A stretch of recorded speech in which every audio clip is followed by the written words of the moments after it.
ពួកបរទេសមិនត្រឹមតែមានហ្សែនខ្ពស់ទេប៉ុន្តែពួកគាត់ញ៉ាំអានេះរាល់ថ្ងៃដើម្បីឲ្យពួកគាត់កាន់តែខ្ពស់ទៀតអ្នកគឺ yogurt ដូចគ្នាទី3ដល់គូស្រស់ yogurt ដែរតែជាប្រភេទទឹកគាត់ញ៉ាំជាមួយចង់និយាយថា cereal ឬក៏ oat ឬក៏ញ៉ាំជាមួយផ្លែឈើផ្សេងកាល់ស្យូមរហូតដល់ទៅ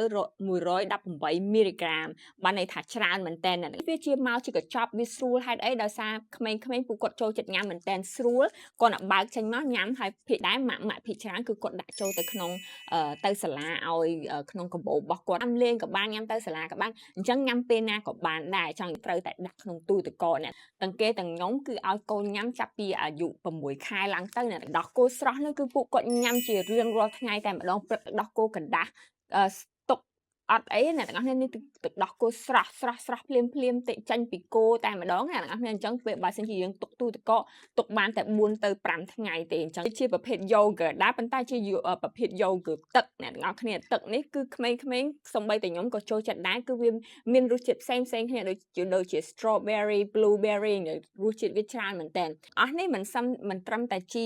កាល់ស្យូមទេអ្នកទាំងអស់គ្នាវាមានជាតិ probiotic នេះគឺជួយ gut ទេអ្នកទាំងអស់គ្នាជួយកាពះរបស់យើងបានន័យថា